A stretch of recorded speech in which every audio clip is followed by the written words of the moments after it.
have to try and build back peace if it breaks down. You know, the statistics are quite grim in the sense that there's at least around a third of peace agreements that break down.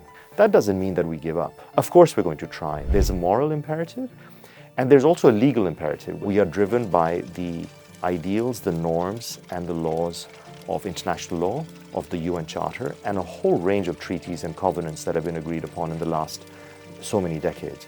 We have to get back to the table and we have to try again.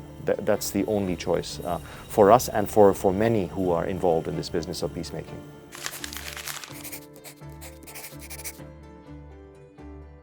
Peace agreements are violated because there are major interests at stake. I mean, war is not just about violence, it's about power. And so you can understand why people go to war even if you don't agree with it. Having an understanding of the conflict is absolutely essential. At the same time, I think it's also important to believe that people change as well. War changes people, war changes societies, and mediators really have to get into understanding what the psyche of the people who made war, and then put ideas on the table and say, in fact, you both sides, or sometimes there are more than two sides, you're not that different. There are common areas on which you can agree. And that's really the starting point.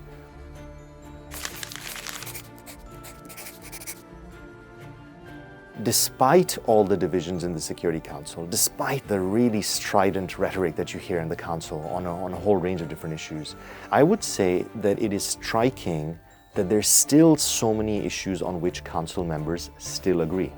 You know, the business of the Council carries on. You see the fireworks around Ukraine, or you see them now around the Middle East.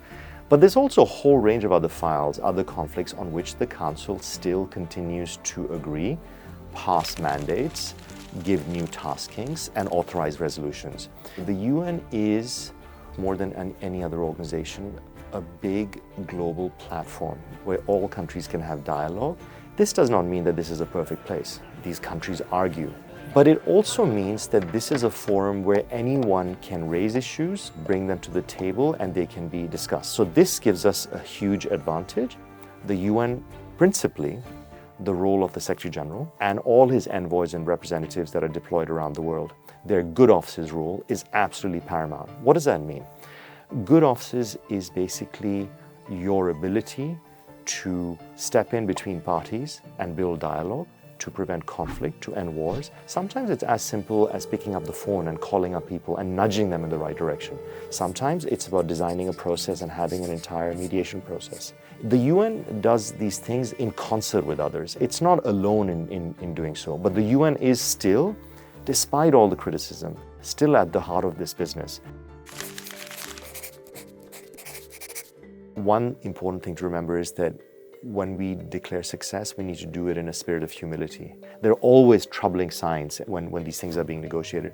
But I want to mention, for instance, the ceasefire agreement in Yemen in 2022. This was signed on as a truce for 6 months, and it has saved thousands and thousands of lives in Yemen. It is not a comprehensive agreement. It is not that the war is officially over, but by and large, the conflict has completely died down. It has meant that humanitarian assistance has been delivered, there has been peace in the cities, the bombings have stopped, not because there haven't been isolated incidents. The reason why I give this example is to illustrate that you don't need to have an overall comprehensive agreement. You can have different types of agreements at different levels that can help save the lives of hundreds of thousands of people. Conflict, in some ways, is inevitable. The question is how you manage conflict and what sort of conflict. You can have conflict on peaceful terms that doesn't end up in violence. I think the first thing that any individual, this applies to all of us living everywhere where we are, is to try and understand what the other is saying better, as opposed to only operating from your own vantage point, which means that at the heart of this is dialogue. Societies that have better mechanisms for dialogue are societies that flourish. That's really the one thing that everyone can do. We can all give the other side the benefit of the doubt and try and understand. I think peacemaking will always be essential.